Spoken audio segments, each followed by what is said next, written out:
Hello, everybody. Welcome to a super special New Year episode of the Chicken Chess Club podcast. In this episode, we will cover the very exciting World Rapid Blitz Championship. My name is Gustafsson, and I'm delighted to be joined by my dear friends Peter Heine Nielsen and Laurent Fressinet in remote locations of the world. Peter, where are you these days? I'm in Palanga in Lithuania. I mean, a place that both you and Laurent knows very well because we had as many as 2 World Championship training camps here. But if I look blue in the face to you, I mean, it's because the restaurant that we always went and had breakfast to, a lovely French restaurant. I also wanted to take my wife and... It's not French. It's not French. It is. I mean, that's an ongoing debate, exactly. If it's just French by name or they try to be French, but... According to Laurent, they are not. But I have mapped out everything, so we were going there this morning, but had actually moved the restaurant 1 kilometer. So I basically had to run with my 5-year-old kid on my back, who is as heavily built as me. And now I have, both high pulse and back pains. But the podcast was delayed, so I feel a bit guilty about that. So it's been a strange morning in that sense. But overall, great. We had Christmas celebrations. We had my kid turned 5. We had the wedding anniversary. Everything is crowded here around Christmas and New Year for me, but basically it's over now. And, well, of course, I cannot hide that I'm very happy about some chess results. Magnus won both events, sorry for the spoilers. And, well, it means something to me that he gets this experience before he's going to, give up his main title. So, yeah, I'm basically just happy, and the New Year is coming. Beautiful. I saw you did a highly staged blitz video with your wife for your anniversary. Are you finally becoming an influencer? I don't know. I mean, I don't even know what the term influencer mean, but it's true that we have done these chess videos before, and it's the only day of the year. We tried to play a blitz match, a number of games, depending on how many years we've been married, and it ended 4.5, and twice I took a 2-game lead, and I basically realized that. I can just trash her with modern theory, but when I try not to, just to play normal moves, I actually start losing. So when I allow the Dutch, I lose. When I, play the scimitars with black and modern theory, I win. So we had a blitz match like that. But perhaps also, I mean, with history being any guide, beating your wife create kind of internal problems. So I think an equal match is not too bad. Yeah, so let's put Jan in a good mood. We discussed already about this French restaurant, Appétit, which is not a French restaurant because with our friend Benoit, which we met in Palanga. You have a French restaurant in Palanga. La Bastille, je connais. So we discussed that. It was immediately Jan's best friend in Palanga, actually, this guy Benoit. And this Appétit is as only a French name, but it has nothing to do with France. Maybe not everybody knows Palanga, but it's a small Lithuanian seaside town, and maybe only 5,000 inhabitants. But of course, during tourist season, which is a couple of months, it booms, and there is a bunch of restaurants. And the first camp, we took Laurent to this, he calls fake French restaurant, but for the second one, there was a new one that's open, and that was a very good French restaurant, according to you. Right? I was really afraid that you will bring up this story, which made it even to the very famous in the Carlsen family, this nude beach story where to go to Peter's place, actually, you can go through the beach, and at some point there is you cannot, I mean, there's a nude beach, so you have to, few options, but... Yeah, just a little note for the listeners. If you're, as a man, ever walking on a female nude beach, maybe it's not a good idea to say, this is disgusting. No, I didn't say that. Okay, what do you want me to do? You are just there with me. I cannot go and dance. There are many witnesses about your behavior on that beach. Yeah, just walk quickly and try not to disturb the locals. That will be fine. It's what I did, actually. Okay. But, okay. Opinions differ. No, I mean, you have a good story there, which is fair enough. Mm-hmm. But Palanga was the first one was nice. The second one was terrible, but the weather was terrible and everybody was sick, which was, of course, Laurent's fault. He brought the flu, and so we all suffered there for 2 weeks. Basically. Yeah, actually, that's perfectly true, yeah. Anyway, Laurent, this was my life. How has your life been since the last we spoke? I'm sitting in Paris. I did some French commentaries. It's been a while, so I was very happy to share with my few French fans I have who are watching me during the live stream of World Rapid Blitz, and I will see that later. But this World Rapid Blitz, I don't know. It feels, we saw a lot of rapid games and blitz games online, but when you see the people who are playing live, I don't know. It's such a different feeling. It was so exciting. So I enjoyed. I'm incredibly tired because it's tough to stream every day, especially I'm producing, and most of the time I'm alone. So it's kind of tough because it's long days.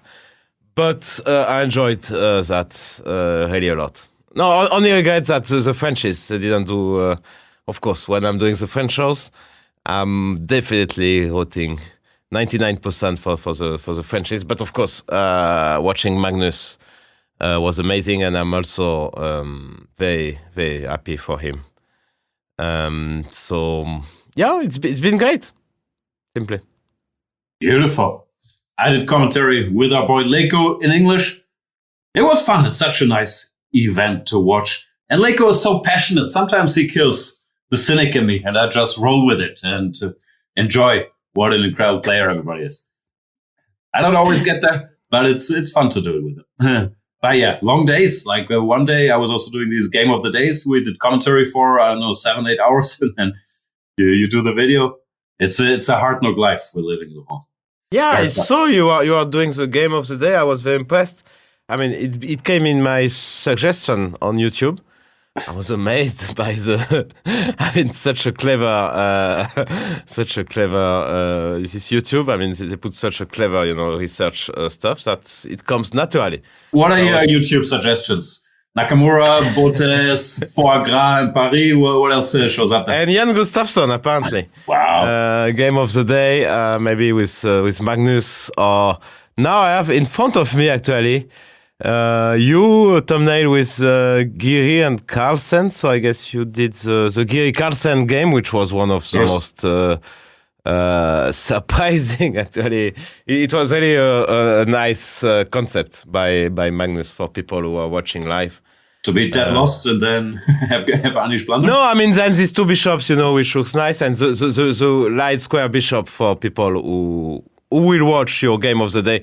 The light square bishop is completely locked up, which took me like a couple of minutes to understand the whole concept, and Magnus played it very, very quickly. Of course, his opening was crap, but what can you expect when you are playing the French?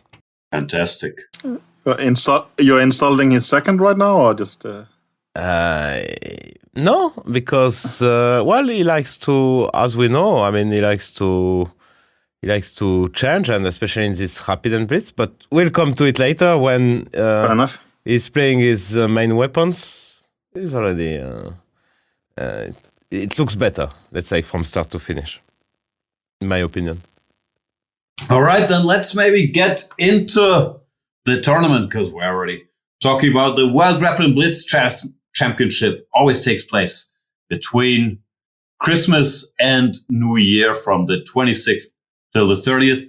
They play 3 days of rapid chess and then 2 days of blitz chess.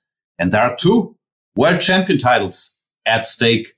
Most of the best players travel to Almaty in Kazakhstan. Some were absent, mainly Alireza, who we don't know if he's retired or not. We can talk about that later. Okay, there is Alireza, there is Wasleso, there is Levan Aronian. I mean, few didn't go Ding. there. Ding as well, but Ding, we don't know if he...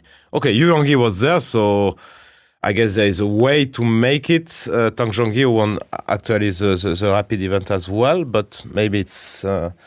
I don't know how complicated it is. It's very difficult to say from an European perspective to a Chinese perspective. I mean, we don't know how tough it is, if it's really a decision from Ding or not. Maybe we can find out for next episode. Laurent can use his Chinese connections and update us. But most of the stars were in action.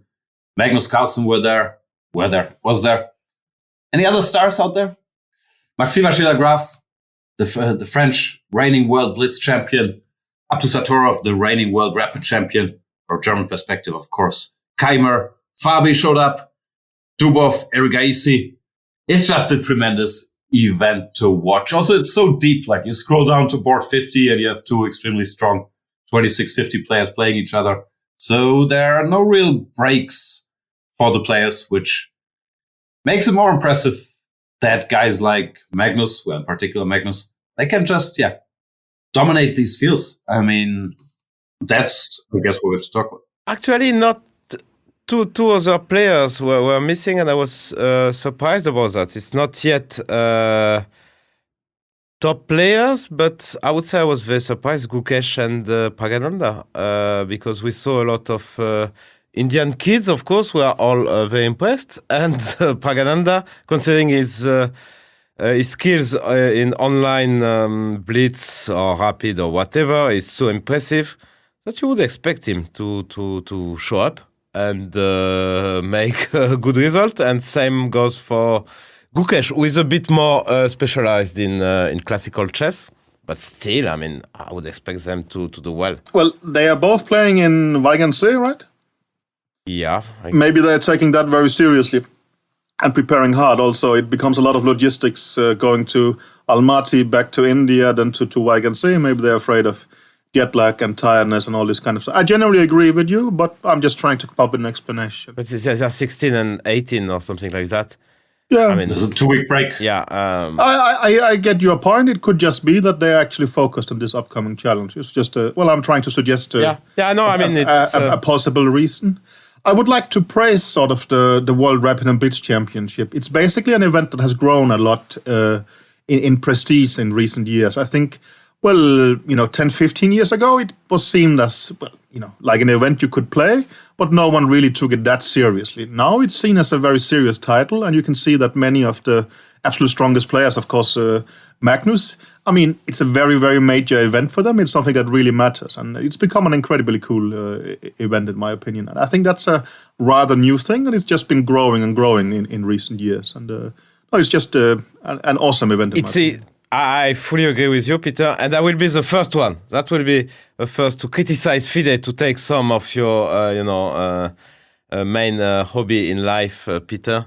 I mean, the live coverage, these camera feeds, they should do better. It's such a nice event with such a big prize fund. I mean, it's not good. It's not good. The internet broke down. You don't know if the camera is working. I was trying to make the camera work, and it was not only for me, it was the official website. I guess you had the same kind of problems with the PGNs as well, Jan, when you were commentating. I mean, it was a mess. Simply.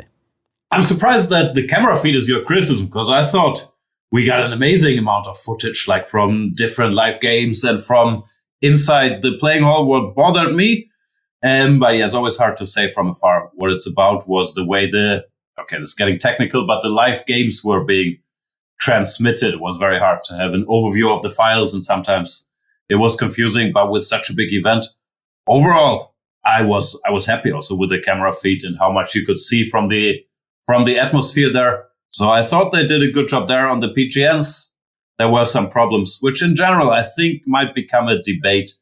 I saw some tweet by maybe Gotham Chess that tech needs a chess revolution. That's so hard to follow over the board blitz games, the way they're transmitted. But overall, I had a great time, like watching them. And we usually got the camera for the game we were trying to watch, and then it even switches to the last game running.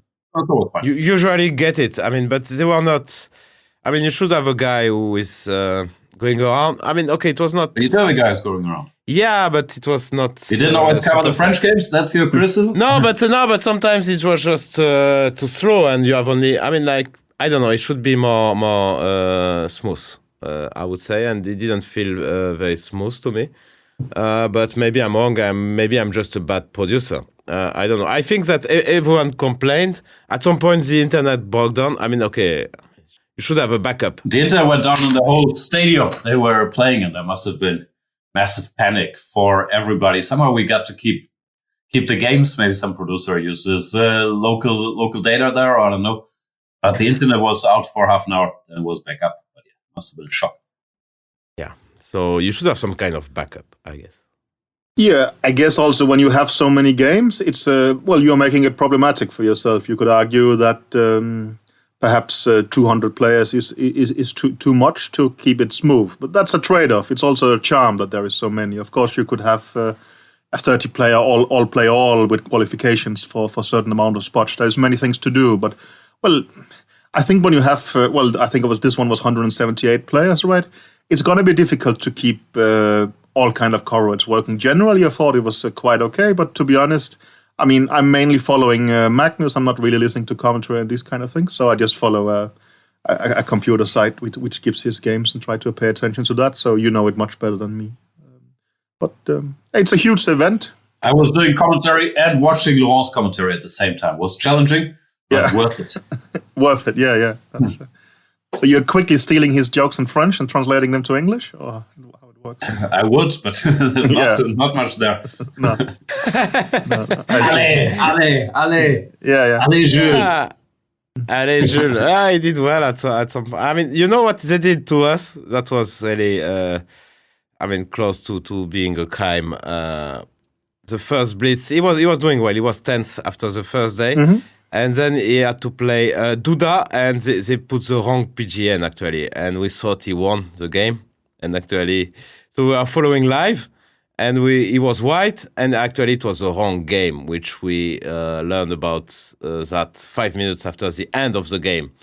So we thought he won, and actually he lost the game. So we were just, I was following just the wrong game, because his PGN was bad. So of course I was starting, signing that we should replay the World Blitz, like we should replay the World Cup finals. Maybe you heard about that. There's some 200,000 people who signed a letter that we should replay the World Cup final because the referee was really, lousy. No, but that was of course very enjoyable. So maybe we can talk about the results. Yeah, I thought we should. That? You might have more complaints before we get into it. We got time. No. I enjoyed a lot, but I feel that the level of coverage should be better. That's my, and I don't feel they are improving. So that's my problem actually. I don't think FIDE is improving on that. They are not learning. So that's a big issue for me. I mean, at least you should improve. You should go on the right direction. And nothing is really changing much. All right. let's move to the tournament, the World Rapid Championship. 13 rounds played over 3 days. Maybe it doesn't sound so much, 15 minutes plus 10 seconds. But it looks like an incredibly grueling tournament to play 5 games against top opposition, then also prepare. You have these breaks. It seemed extremely tough. Of course, Magnus Carlsen going into it was the favorite. I'm not even sure who would be considered the second favorite. Nakamura was there, obviously in Blitz. Magnus and Nakamura are the big favorites. Did you consider him a favorite in Rapid as well? I wasn't quite sure. I was also, I didn't really know, and as it turned out, obviously not. But before the event, I thought he was probably the number 2. I mean, that obviously changed during. But, no, Magnus is by far the favorite compared to anyone else. But of course, against the field, you never know. Someone will have a good event, someone will have a fluke event. These kind of things is always there. But it was a bit unclear to me who was number 2 indeed. Yeah, I agree. I mean, very, very hard to say. I mean, many people can win. We didn't name Duda, but Duda can definitely have a very good event, win a bunch of games because with his style, he's so aggressive that always taking his chances, always pushing it, so he can do it. The defending champion up to Satarov as well. There is Dubov also was world champion. That's the previous winner, yeah. I mean, no, it's like, of course, I mean, especially in Rapid, there is no doubt that Magnus is the best player in the world, but you actually have to perform better than your level, even if you're Magnus, to win an event like this, is my impression. Erigesi, I mean, why not? Erigesi is doing very well in this championship tour. No fear as well. I'm very impressed. Nepomniachtchi, good at chess. Yeah, no, but also not a chicken by any means. I mean, like, he's over pushing. I mean, clearly all the time. Erigesi a bit like Caruana as well. Who knows? Caruana can win a tournament like that because he's well prepared. He looks motivated and he's pushing his luck all the time, trying to win every single game, even if, objectively speaking, he should take a draw. So these people, they can definitely have a good run and win the whole thing. Still, right. In the Rapid event, it seemed like Magnus was reasonably in control throughout the event, right? Or you disagree? I mean, this game against Artemiev, almost, that was a shocker. He played very well. He was in full control. And then he got this game against Artemiev, where Artemiev was clearly not very ambitious in the opening, but this is normal. And then he had 10 minutes extra on the clock, and Artemiev was just trying to make a draw. And this blunder, this 94 for people who saw the game live. So 94, if you would show the position to Magnus and ask him to find a winning move for white, it would take him 1 second, maybe less. But he just played this 94, which was a massive blunder, and it was very unlucky that there's no way even to put up a small fight after this blunder. So sometimes, you blunder and you're a bit lucky, so you are worse, but there's still a fight. But there, it was just an instant resign. Well, that was round number 11. Going into that round, Carlsen had scored 8.5 out of 10. I think he won his first 4 games, including fantastic game against Abdusatorov, where he played 1b3, channeled his inner Robert James Fischer, and went for a famous plan where white has castle kingside, and then you go pawn to g4, trying to attack on the king side. Peter, this 1b3, was that a big part of the strategy? Because he played it a lot. Yeah, I mean, idiotic things doesn't happen by coincidence, right? So it was some part of strategy indeed, and you saw he played it quite often. And I think also, didn't he give an interview at some point when he said, if you have to play better openings, you need to be well prepared. But he played very well in that game. I think at that point, he was playing Abdusatorov, and they have both played incredibly well. And especially maybe the first and the second day, Abdusatorov actually seemed very impressive. Even after having lost to Magnus, he kept winning games, and he seemed like, a serious competitor. Then somehow he fell back. But in the beginning, it looked really like Abdusatorov is incredibly tough in Rapid, and he was maybe winning games more impressively than Magnus, and then he lost, but he kept winning all kind of other games. But then suddenly something seemed to go wrong for him. But you're right that this game with Abdusatorov is going to be a classic because, as you said, he copied the Fischer concept. He played like some kind of, headshot or Sicilian structure. He played g4 and he built an incredible attack. And while Magnus could have won perhaps even more beautiful, it ended up in an amazing game. And that they are able to play like that in a Rapid game is just very impressive. I mean, this is very, very high level chess as far as I saw it, and very entertaining.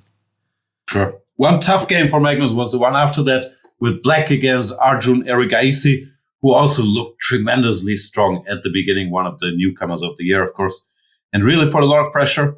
But Magnus didn't give anything easy there, defended very well, and I think even surviving that game, the last game of the first day, must have given him a bit of a boost. He had 4.5 out of 5, then got paired with Jorn, whom he crushed.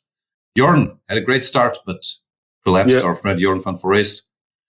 And it looked like everything was completely under control. Also in round 10, a big game for me and the German fans, of course, because 18-year-old German Vincent Keymer in his first World Rapid Championship turned out maybe to be the main rival for Magnus in this event down the stretch.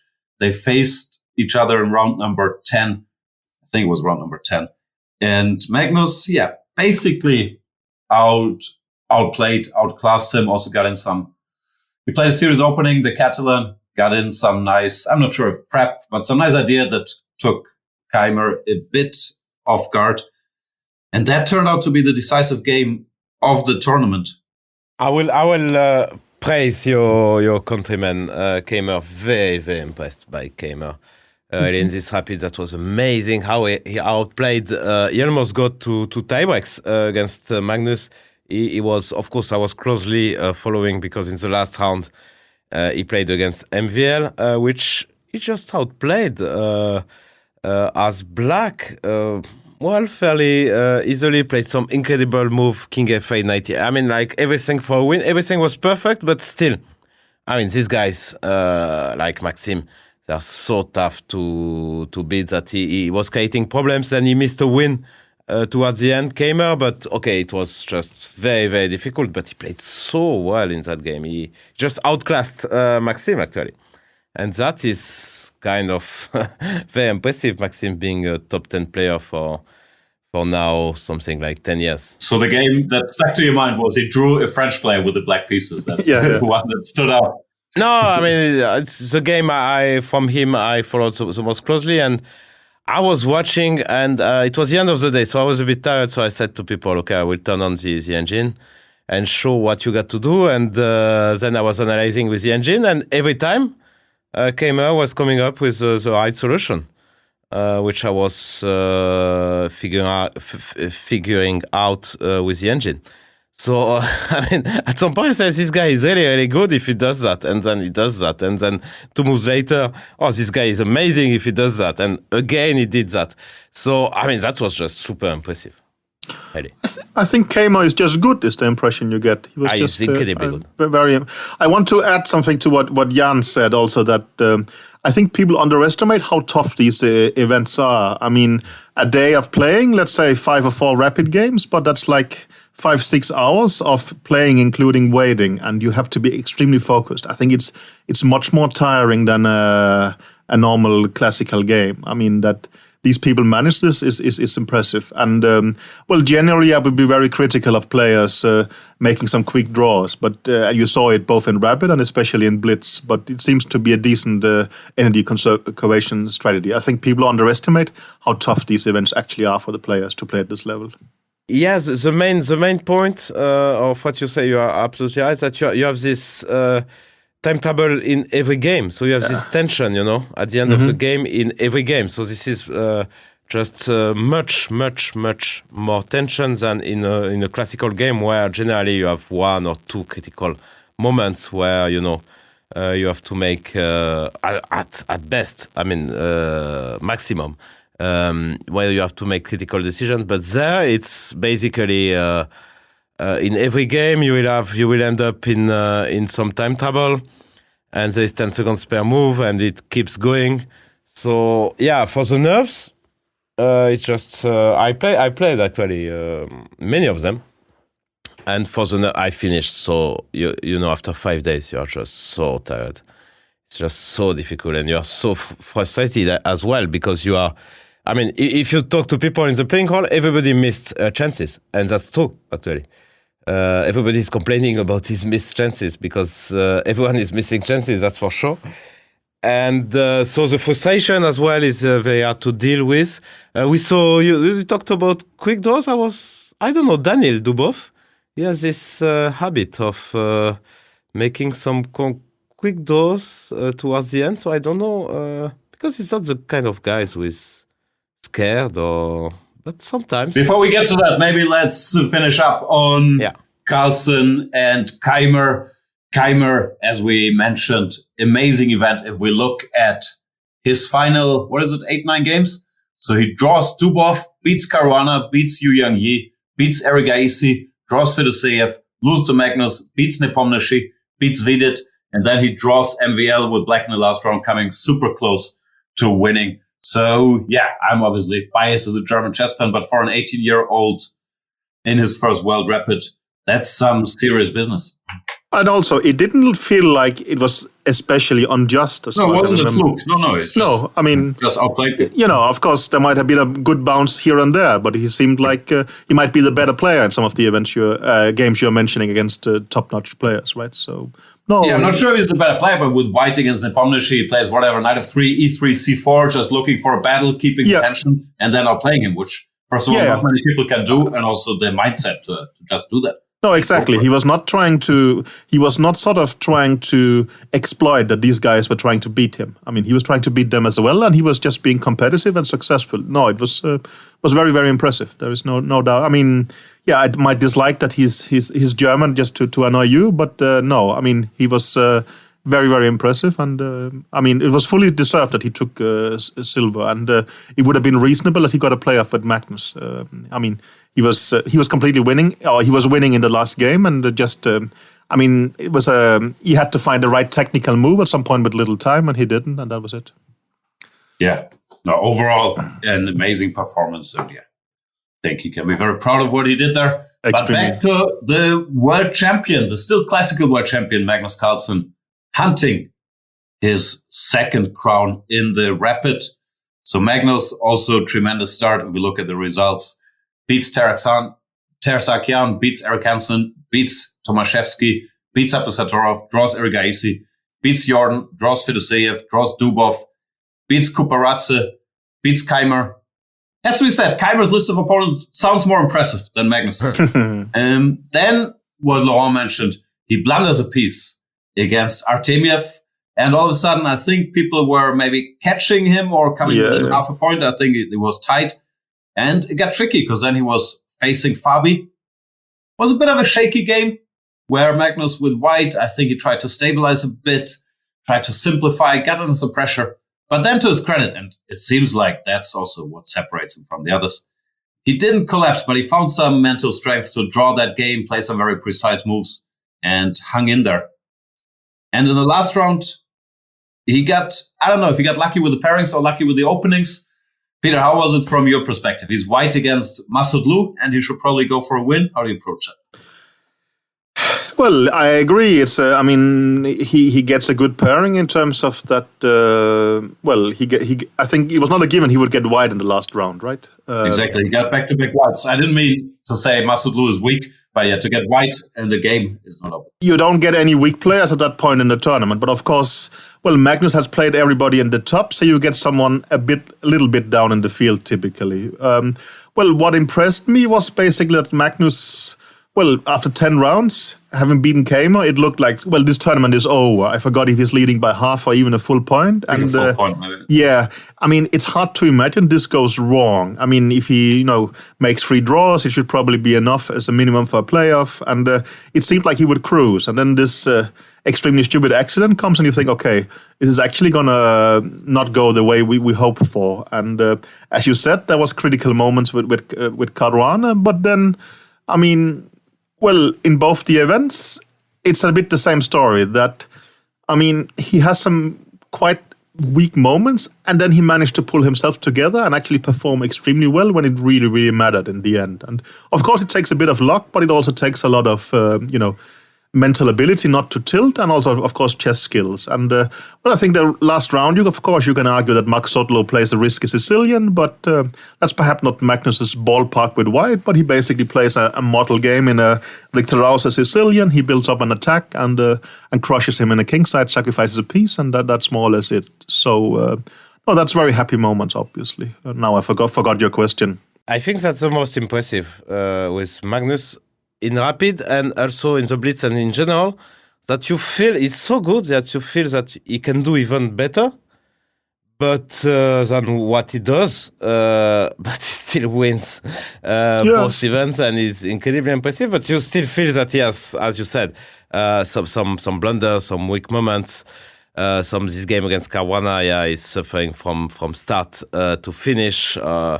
But he's incredibly good, simply. Much better than others. But he's very far from perfection. In both events, you see him slipping up at times. And, I haven't checked the score of previous events, but sometimes he would feel more in control. Sometimes you will feel that he's in flow, where the good moves are just coming. And here it seemed to be a little bit more on a struggle, and he managed to win anyway. Of course, it's great for him, no doubt. But it came down to the last round in both events, and normally you could argue over such a big distance. Sometimes, both times he had the chance to break free, especially in the rapid. But even in the Blitz, he was probably leading by 1 point with like 3 rounds to go as well, right? I think so, yeah. Yeah, but then he kept. Well, then he blundered against. But anyway, I'm jumping ahead in the things here. So. Yeah. So Keymer had a chance to catch him in the last round. Didn't manage MVL.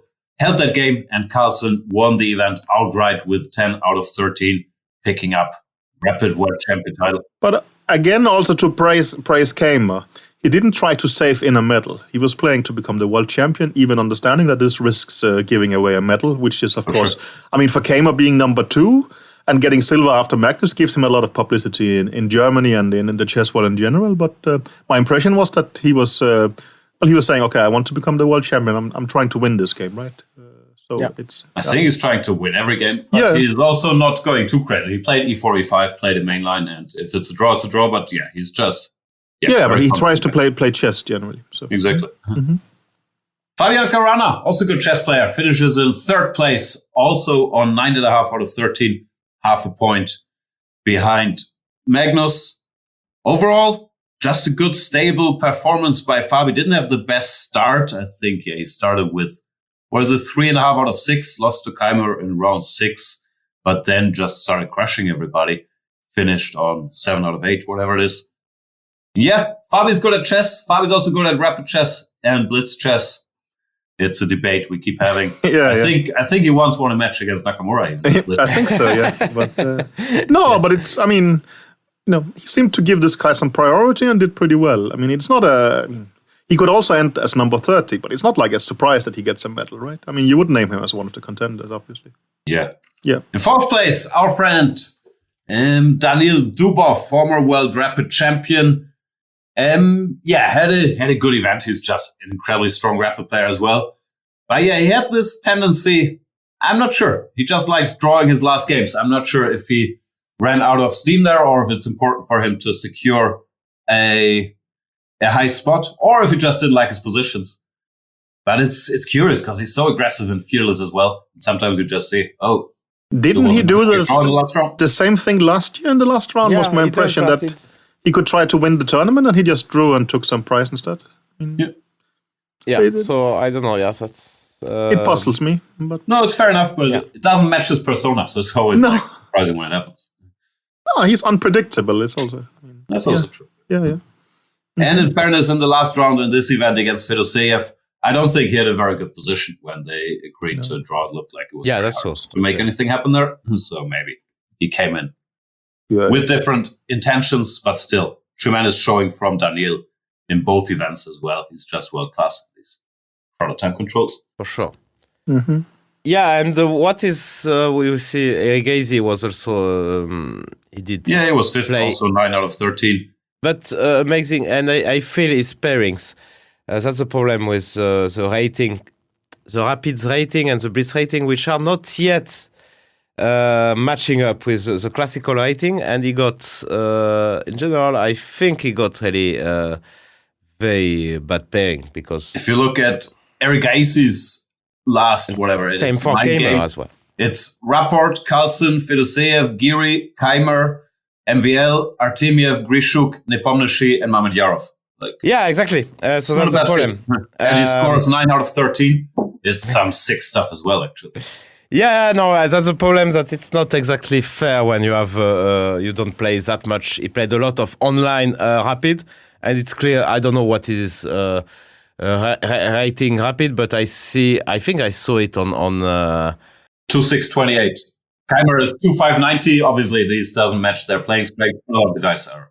I'm 2685, just to mention to people, but I feel. Am I right? I always thought you're 100 points better than Keymer, but maybe only like 60 better than Keymer. Yeah, exactly. No, I mean, like, if I play a match with Keymer of Erigasi, it will be like, I will be 2500, they will be 2750 very, very quickly. So there's something wrong with the ratings. And when you don't play, you just keep your rating. And these guys, they don't. I don't know. It's not well adjusted, and it plays a role in the pairing. It's well adjusted. There's just not a lot of rapid events, and if you get one rapid rating for playing one event 4 years ago, and then you play another one, they are playing all the time online. It should count at some point. That's gonna come. Well, what we should explain, I think, is also that, it's the Swiss system. So basically you have, you pool the players, so the higher rated plays the lower rated. And then it means that if you're in the lower rated group, you just keep getting bounced against strong players. And there is it's difficult to solve it in a way. I mean, the idea is that like this, you sort out the weaker players. But if you actually are strong, but with a weak rating, I mean, you get into a very unreasonable situation. But there has been attempts to solve it, but they tend to end up artificially and wrong. So maybe we just have to live with this in a way. But also when Jan mentioned the opponents of Keymer, I mean, you get the feeling he just gets bombarded with strong players, yeah, right? Exactly. And that's a bit unfair. So I don't know. I mean, generally, the rating system should be better in Rapid, seems. I also checked my own Rapid rating, and it's 26.69, which perhaps is a tad much, I would say. So you guys should play the World Rapid Championship. You'd crush everybody with these ratings. Yeah. We get good pairings. Keymer, Hegazy. I really doubt it. Yeah. No. But no. That's a small issue, of course, and kudos to especially I would say Keymer and Hegazy who got all these incredibly tough days because it's also, I mean, you are playing these guys, but it's all the same day basically, so you just get incredibly tough pairings the whole day, and they did so well. They were amazing. Mm-hmm.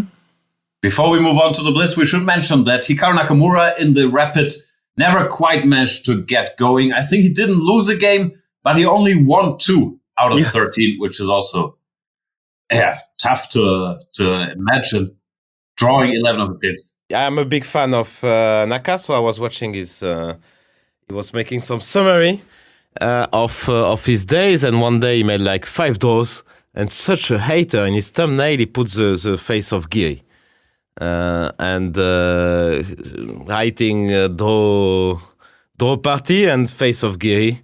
So that's the day where you, from becoming a big fan, you became a super fan, yeah? You instantly sent a donation. No, I thought such a hater, such a shame to do that. No, I was shocked. But yeah, he made only draws. Thanks for weighing in. Yeah, made a lot of draws, couldn't quite get going. But then the Blitz started, so it's a new game. And there, on day 1, it was different. Hikaru Nakamura destroying the field. Yeah, started with 10 out of 12. They both started very well with Magnus, so they played very early, which was especially good, I think, for Magnus, because he started very well, so he played all the top guys. And when I feel that in the second day, at some point, he was not in his best he shape. was mentioning that to the Norwegian press, or maybe the press in general, that he was tired and was basically just trying to survive. I mean, but on the first day of Blitz, there it looked like he got very tired down the stretch. Exactly. Yeah. So, no, but the second day he got easier pairings at some point.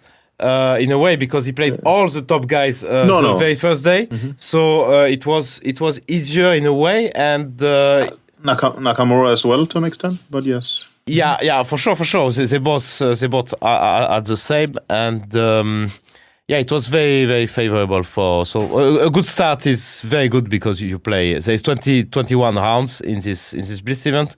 So at some point, if you stay at the top, you play all the guys from the top, and you start picking up people who are weaker. Let's say he played Shimanov on round 20 or something, with all due respect to Shimanov. He's, of course, a weaker Blitz player than Duda or Naka or Maxim or MVL or someone like that. Mm-hmm. Yeah, the one thing I found amazing on that first day, while everybody was getting tired, which is very understandable after these 3 days of Rapid and then 10 games of Blitz, you watch Nakamura, he looks exactly like at the start of the day. He looks fresh, sharp, focused, spots tactics. He doesn't tire. How does he do it? But look at his streams. I know. I mean, it's the same in his streams. For him, it's holidays to go to this World Rapid Blitz. It's so easy for him because he can do 7 hours of streams, which are it's much tougher than this tournament. So he did 10 out of 12 undefeated and very, very impressive. I thought it was for him. I mean, to be fair, after the first day, he won the speed chess championship against Magnus. I thought it was his year, and that he would become the World Blitz champion. He looked completely unstoppable to me. On the first day, he looked like the strongest player. I mean, he was incredibly efficient, and while perhaps Magnus plays better in the earlier stage of the game, Naka seemed completely ruthless in the latter stages of the game, right? And he will be extremely practical. He will always have more time. As Jan says, he seems to have unlimited energy. The first day was incredibly impressive by Naka, and he fully deserved. Took a 1-point lead to Magnus, who was struggling. And it seemed clear that these two are by far the best blitz players in the world. But at that point, on that day, it looked like Naka was the better of the two. Yeah, Magnus didn't lose a game, but he was limping a bit for his standards. So the finish line started with, I think, 6.5 out of 7, but then he drew Hikaru, Fedoseev, Mamedyarov, Dubov, Artemiev in a row. All these are great players. You can draw them, but it also really looked like he ran out of steam and was just trying to survive there, which he did. Once again, to his credit, he found some resilience. And then on the second day, the tables turned a bit. I guess it's also much trickier mentally if you're being the chased one by the pack. Nakamura was 1 point ahead of everybody. Then if you're one of the chasers. But to me, the key game maybe of the tournament, also one of the sickest blitz games I've ever seen, was the encounter between Magnus. I think he won his first game against Mathieu Rosian. Then he faced Richard Rapport with the white pieces. Another great player, obviously. And that was such an insane game. Some crazy French. Magnus sacrifices a piece, is completely lost. Then he sacrifices an exchange. Then it's a mess. Then he's completely lost again. Then he sacrifices another piece. And then he's winning for a move, but misses it, is completely lost again. Then it's a race. He's losing by a tempo.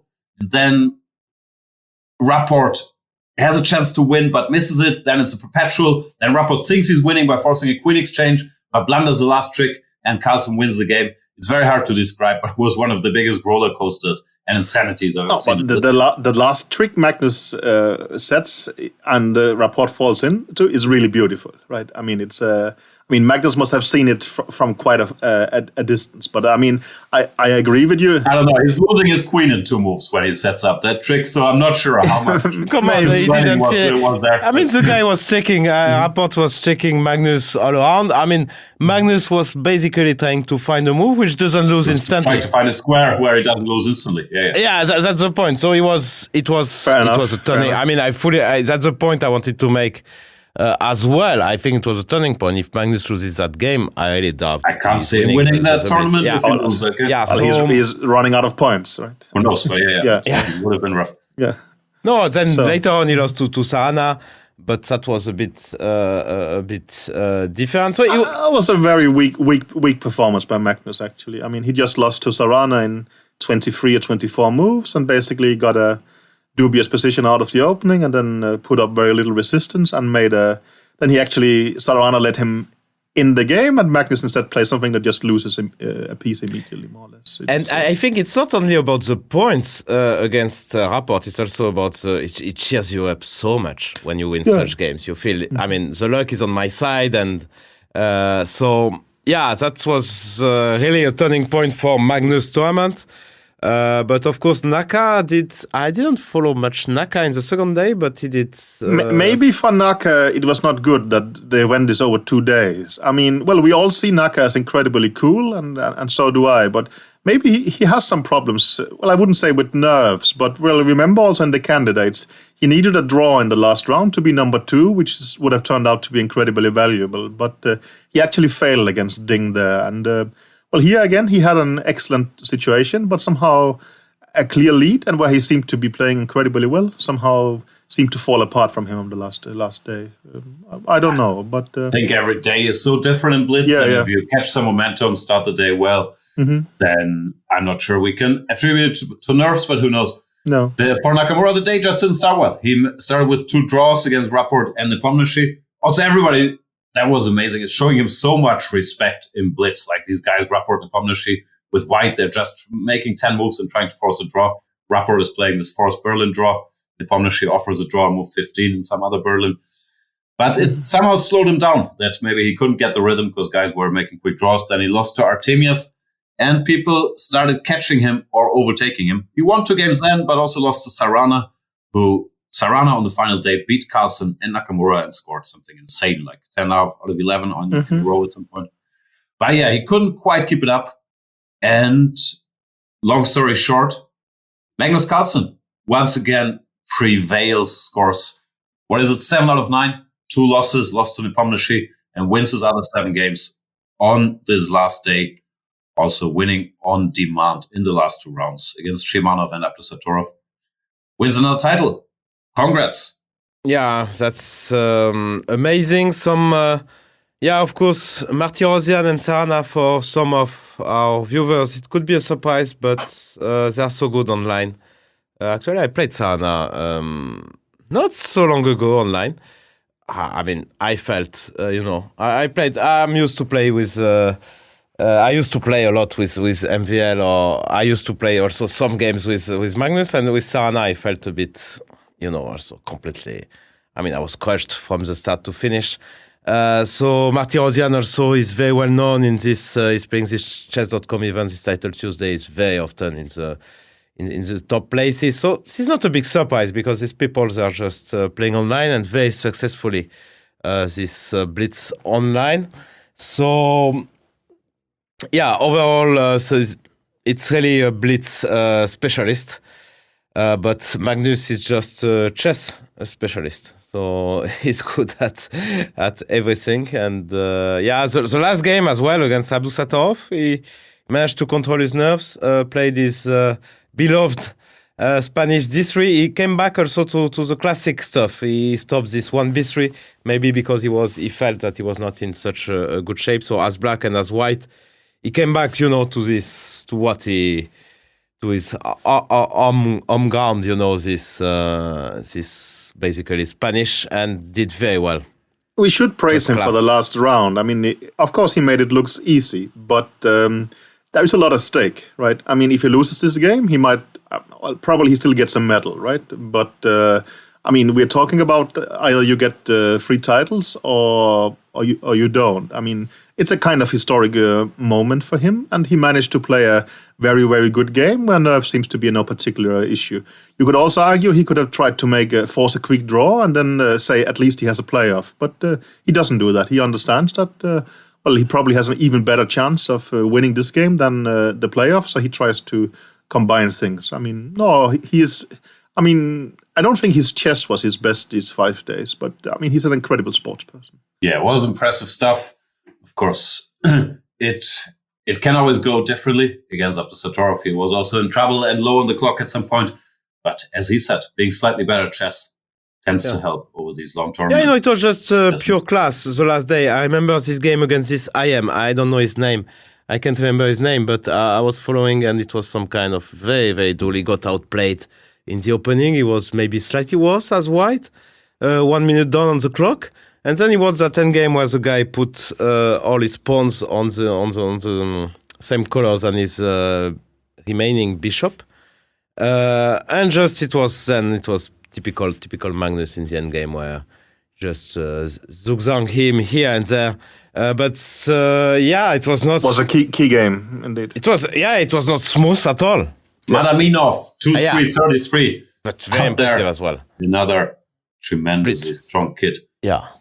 Blitz specialist as well. So, congrats. What can we say? Are we not going to praise Giri for actually coming forth? Oh, I was getting to it because I think this is a topic that will be very close to Laurent's heart in particular. Laurent, the last 8 games of Giri. Draw against Hare Krishna, draw against Nepomniachtchi, draw against Artemiev, draw against Sarin, draw against Keymer, draw against Caruana, and then he wins the last game against Yesipenko. How do you feel about it? No, Giri is a clever guy, so he understands. I saw him forcing a draw as white. I think against Naka are playing very, very cautious as white, so he knows that he's good, he's very good in blitz, but it doesn't match Magnus or Naka. So he's doing it, in a very controlled. He has this tournament, strategy, and he's.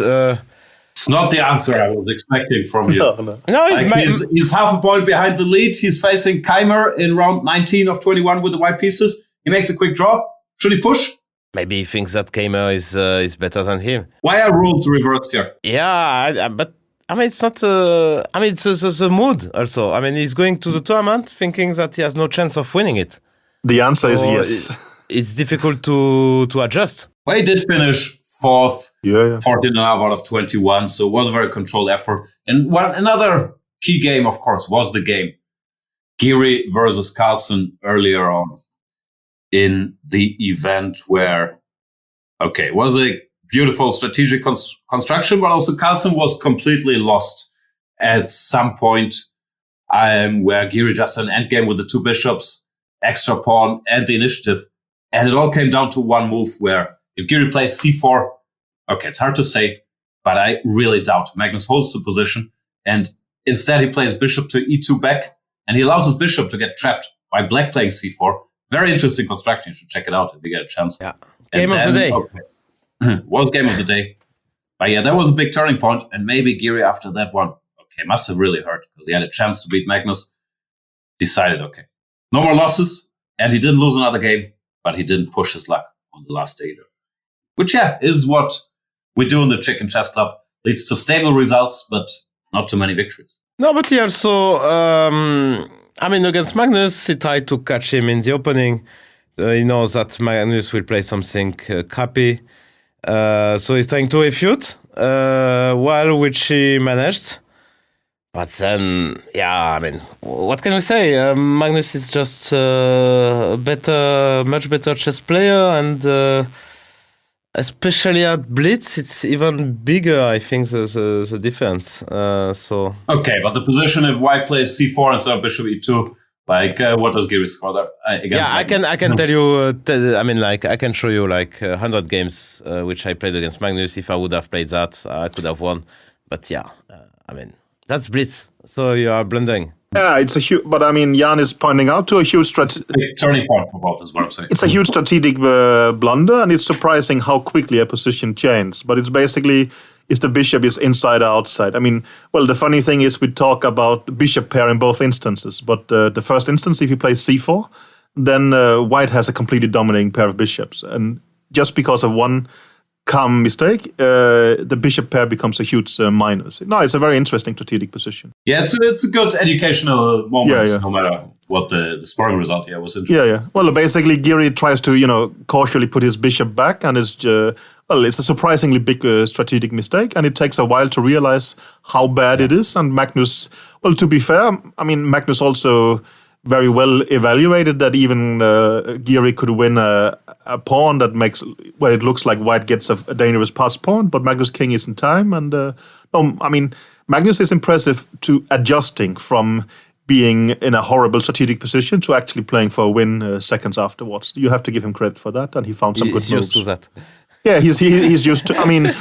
We can laugh, but Magnus is extremely good at playing bad positions. It comes with experience, I guess. No, for sure. He's extremely resilient, and he knows that a mistake might come, and he's taking his chances because he has no doubt they will come at some point. And of course, also maybe Jan is getting tired of praising Keymer, but he also got pretty close. I think he was completely outplaying Nakamura in the penultimate round, but ended up losing, right? Had he won that game, he could maybe have had two medals instead of just one, which was already a school for him. But again, he gave the impression of just being a strong Rapid and Blitz player. He just seems to belong, in the end. He finished 13th, which I guess at this point is not even anything special for him, but just that he can play with everybody in these events, also back-to-back, is very, very impressive. And so the resilience as well. He still won his last round game after losing to Nakamura. No, good stuff once again. And once again, Magnus Carlsen being the end boss for Vincent, where he doesn't seem to have a chance yet. Every other game, he's very much in there. Either standouts, our friend Dubov once again in the pack, finished 6th, shared for 4th. Also in the Blitz, he slowed down near the end to making a bunch of quick draws. Any other observations? Any stars? Anything that stood out for you? Not really. Duda, I mean, I was watching a lot of Duda's games, and he lost the last game by against I think it was against Martirosyan or Sarana, one of the two. But yeah, it's such a pleasure to watch his games. I mean, I must say, I was just going to his games. I mean, of course, you watch Magnus games, but when Magnus would finish, I would go immediately to Duda because it's such a style. I would love to be able to play like that. I mean, just pushing and pushing and pushing, and very interesting player to watch out. So kudos to him because he's making the show. These are your guys. Jules Moussard, 25th place, was up there for a bit, but couldn't quite stick around. He beat Fabi. He beat some very good players at some point, 5.5 out of 6. In the first day, he started poorly and then scored 5.5 out of 6 against very, very strong Grandmasters. So Jules, I know, is very strong blitz player. Even he beat MVL on chess. We organized that match, bullet match for 1 hour against MVL, and he won against him. So that tells quite a lot. So very talented, but not yet there. It was his first tournament, and okay, you need also a bit of luck. And Maxime Vachier-Lagrave, who was the defending World Blitz champion, never managed to get things going. So of course, disappointment for France. Yeah, sorry. All right, we're an hour in already. There are some other brief issues we have to address about the event, the dress code. Day number 2, was it, of the Blitz? I can't remember which day.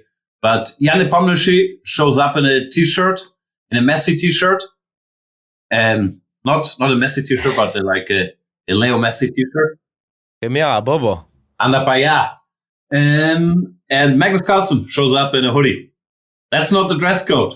No, but for a change, I thought Nepo did a good choice for his... I mean, I thought for the first time I see Nepo wearing a nice shirt, a nice t-shirt. Generally, he comes in much worse... I mean, he doesn't like to dress well somehow. Even during the match, it was not very impressive. But that one was funny, at least. So it's a pity they complained to him. I saw some conversations. They complained to him at the very moment where I chose a nice t-shirt. That's what I get. So you think the dress code should be the t-shirts you like are fine if you think the slogan is funny? I think I have better taste than average people in FIDE. Oh, that's my take. Well, my take is that, if you make rules, you also have to follow them. I mean, the rule states clearly that the dress code has to be strictly followed. And, if I was playing and was forced to play in a suit or whatever, I would expect then others also have to do it as well. I think also, in Blitz, I would actually think that playing in a suit is a bit uncomfortable. I mean, for instance, playing golf in a suit would be ridiculous. You have to swing your arms, and so do you have to do it in Blitz actually. So can you play? I think you should stop playing golf. I think actually I will try that. It's a good idea. Do you play correspondence chess in a suit?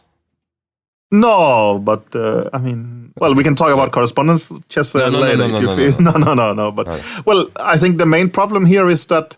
If there is some rules, everybody knows I'm against the dress code rules as they are. But if they are there, they should also be obeyed. Else you give a disadvantage to those who actually follow them. So, But they did change after the first round. But it sent, I'm not sure, mixed message that the world champion and the vice world champion, they show up however they want for the first game, and everybody else is wearing it. Actually, just Magnus. So what happened? He just woke up before he was late for the first game, 2 minutes 30. So Also, it's a bit lucky to be late for 2 minutes 30 and not 3 minutes 30. You know, it could have been easily 1 extra minute. So, and he comes up in what Giri called, I saw his interview, a pajama. It looked like he woke up and he put on whatever hoodie was lying next to him and rushed to the game. No, I don't think. Yeah, one can argue with Giri, but I mean, it's at best jogging. Maybe a pajama, I don't know. As far as for a start, he was more than 2.5 minutes late. I think the round started too late, and you could have a specific argument about that. From what I read, there was an organized tour to a skiing resort earlier in the day that he was part of, so they were out skiing. But I think that, Magnus and perhaps some others of the Norwegian took private transportation home, and they got caught up in traffic, and that's why he was late.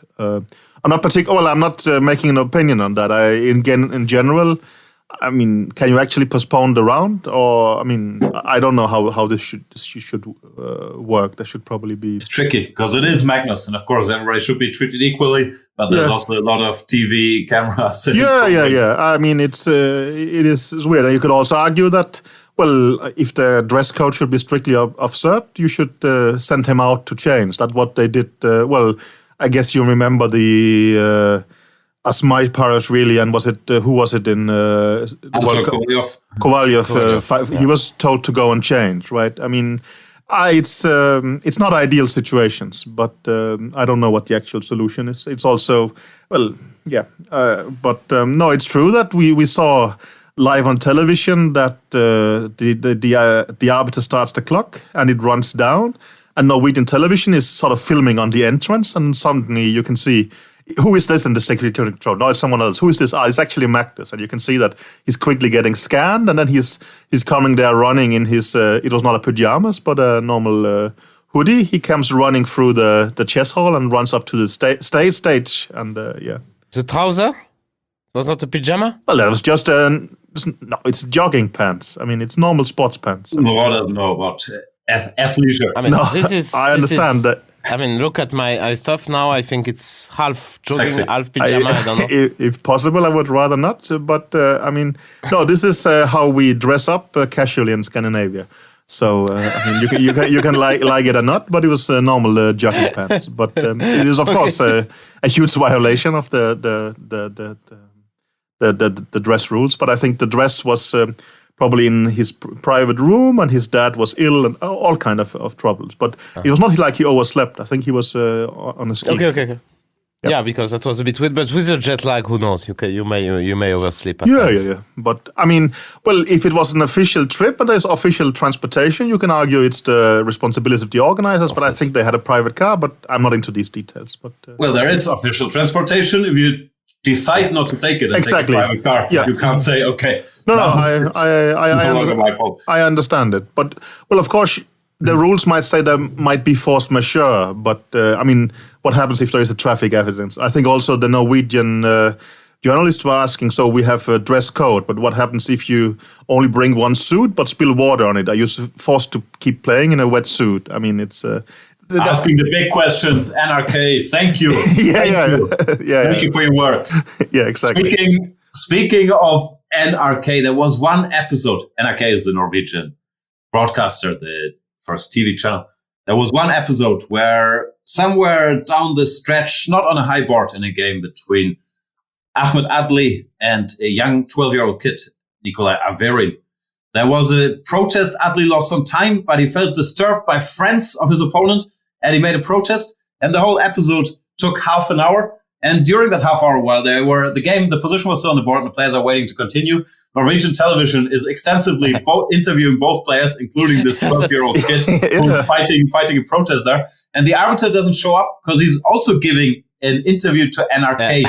While everyone's waiting for the tournament to continue. That was brilliant. NRK, it's a great show you're doing, but please don't hold up the tournament for half an hour. Like, let them do their job for a bit. I mean, come on. The arbiter shouldn't answer NRK. I mean, like, this is a mistake of... I mean, the journalist is doing his job, he wants a good interview, so he's asking why not, but the referee is such a shame. I mean, come on. You should first fix the problem and then maybe think about giving the interview, but not the other way around. I mean, That's insane. It's a proud Scandinavian tradition. When Spassky was playing Larsen in Malmö, the Swedish, I think, then radio started asking Spassky questions during the game for the live radio show. So, well, I think they don't understand it. They look like, he's not in the move, he's relaxed. Why don't we ask about that? But I get your point. They are trying to make television, and we should probably set some limits for them and explain it better. Or maybe we are just happy to cash in the TV rights they are paying, and we have to live with it. I don't know, but I agree that. I mean, I played World Rapid maybe 8 years ago, and it's true that I ended up in a protest case, and I also thought, okay, I'm on -3. Is it reasonable I fight for my right to get to -2 and hold up the tournament for 20 minutes? Well, obviously it's not, but when you play your own game, I did it anyway, of course. But I was probably right, as far as I remember. But no. And you got the point? No.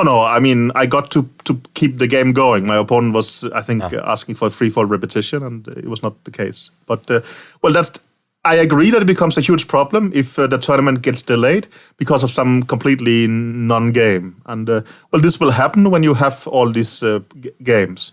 Well, I would also say that, I mean, maybe 5 times, Rook and Bishop versus Rook postponed the tournament for 15 minutes. That was great. Also, Rook Knight versus Rook. I did a lot of commentary on. Yeah. I mean, there is some problems with these kind of things.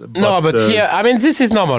Rook and Bishop against Rook. Okay, you cannot do anything. But I mean, this Adley incident. I mean, the referee should take a decision much faster. He should come, take a decision, 30 seconds, and up. That's it. I don't know exactly what happened, but in general, if my opponent loses on time and then he complains that he was disturbed by friends of mine, I mean, I don't know, give my friends a warning, but why continue the game? I won on time. You would claim it's not your friends, first of all? Yeah, first of all, I don't have friends, but unless they, I don't know, physically restrict him, I don't know why you may have to continue that game. Well, the rules actually says if you're disturbed, the opponent can add you extra time. But I generally agree. We should have it like in football. You have competent referees. If you are disturbed by the opponent, I guess. But no, also by outsiders. Okay, I mean, okay. Yeah. I mean, well, the referee has the right to make a judgment if was he disturbed to such an extent that he's treated unreasonably and. But I mean, well, it should be like in football. You have a referee who knows the rules, and he can within half a minute or 5 seconds or 2 minutes make a decision. It cannot last half an hour. And also, you can see there was several incidents here where it starts becoming a negotiations. I mean, you cannot imagine like in the Football World Cup that they stand there debating for 15 minutes. I mean, well, the referee has to look at the evidence, make a decisions, and move on. And here it starts becoming long discussions. I mean, you're mentioning some incidents, but there was even, there is the most classic video was, I think, some rounds earlier. I forgot, it was Kovalyev against some kids. But basically... Yeah, you shared that one, but that one was even more confusing, I would say. I didn't get what was going on. No, it had amazing comedic value, I think. Yeah, exactly. Well, I mean, Kovalyev's opponent is down to 1 second left. And then he plays rook takes d8, but puts the rook back on e8 and presses the clock. So, I mean, Kovalyev cannot take it back, but queen takes d8, check. So, well, that's an illegal move, obviously. So, well, what do? So you give Kovalyev 2 minutes more, and then Kovalyev is arguing that, he actually played the rook to e8 and removed my rook on d8. So rook e8 is a legal move. So we should just put my rook back on d8 so I can play rook takes e8. Well, that would be made in 2. Ah, okay. So now I get it. Yeah, okay. So the guy is saying, well, no, I mean, I removed your rook, so it's an illegal move instead. So I should get a punishment, but get to move again. So they debate that for quite a while. So no, in my opinion, it should be like forfeited for the guy who just that you could argue, and you can argue when he makes an illegal move with 1 second left, he would have lost on time anyway. Yeah, but basically, exactly. they put the position back, and he gets to move with 1 second left. What happens then is that the arbiter doesn't start the clock, but Kovalyev himself just starts the clock, and the guy looks puzzled and runs out on time. Yeah, and then Kovalyev just says, "Okay, you lost on time," and he leaves. And then there is some confusion. Ardiban comes to tell Kovalev, well, you could just play bishop d4. It's completely winning. They start talking about the game like it's finished. But the arbiter says, no, you started the clock. I didn't do it. You can't do like that. So right now you have, that they have debating what is the winning move while the game in principle still is in progress. So there is some debate and then they start the game for a third time. Then the young player, he quickly takes on d8 and pushes the clock. Kovalev says, no, you're using both hands now. Yeah. So you cannot do like this. Then the arbiter says, yeah, you cannot use both hands. Kovalev says this is an illegal move for the second time, so he's lost. The arbiter says, no, it's not an illegal move in that definition. It's in another way. So they restart the situation for the fourth time with 1 second left. He plays rook takes d8 with one move, tries to press the clock, and plows down the whole king side with his hand. And people just start laughing and say, okay, enough, and you loses. But it takes 20 minutes, and it's completely ridiculous. Okay, so I didn't get the part of this rook takes d8 and back to e8, because from the video you sent, it was not clear, and but actually it's not the rules. I mean, it should be the rules that if you make an illegal move with 1 second on the clock, you should lose the game simply.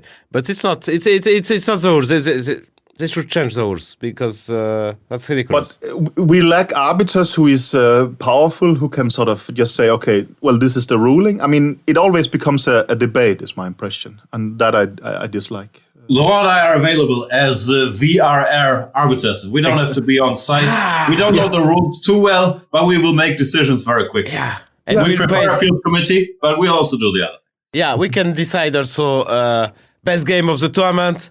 We would find a Giri loss, let's Chicken say, of the event. Against Dubov, for instance, which was amazing. Daniel, if you are listening to us, brilliant. I was very happy. That was such a game. Such a game. Wow, that was... he has so much talent, this guy, Daniel, that sometimes it feels a bit weird to see him so... around 2700. I mean, it feels some games he's just playing like Tal. I don't know. I mean, it's so brilliant. That so much talent there. So he should do better. He's already doing very well, of course, but we feel that. I feel that he could do even much better. No, Dubov is able to create art in chess, which is difficult because the game basically is very defensive in a way. I mean, he's doing amazing stuff, and you're criticizing him for not doing it more. I think it's a bit rough, to be honest.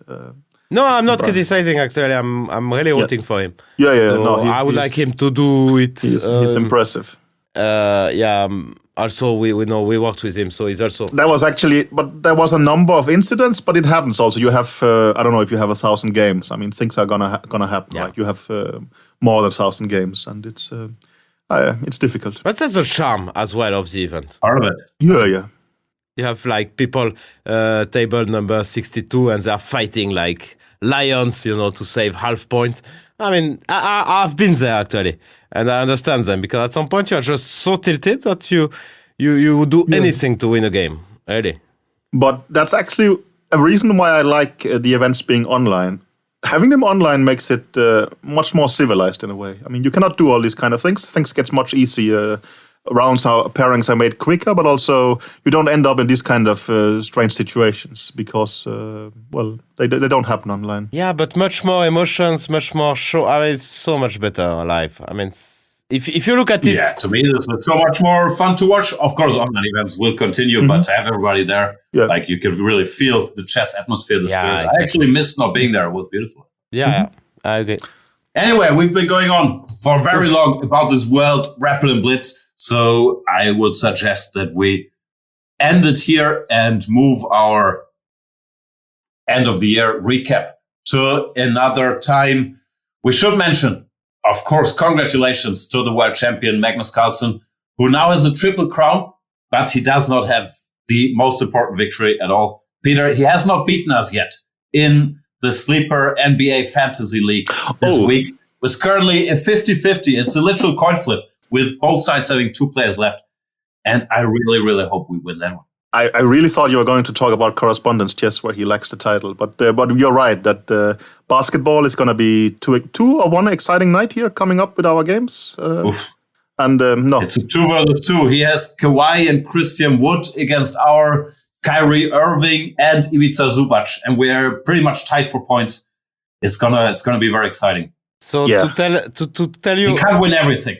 Tell you how much I Hopefully. love this basketball fantasy topic. I prefer the FIDE segment to that. don't we all? But Just to tell you how much I love the basketball stuff. Sorry, Laurent, for wasting 10 seconds of your time after listening to the previous 20 minutes. Yeah. We should talk soccer. Yeah. Thank you so much for listening. We'll be back. Maybe. With the big recap of the year. And see you next time. Have a good new year. I think when people are listening to this, it's going to be 2023. Full disclosure, we're recording this on the 31st because we don't have friends to celebrate with. We're sitting here recording podcast. And Happy New Year, everyone. Happy New Year. Happy New Year.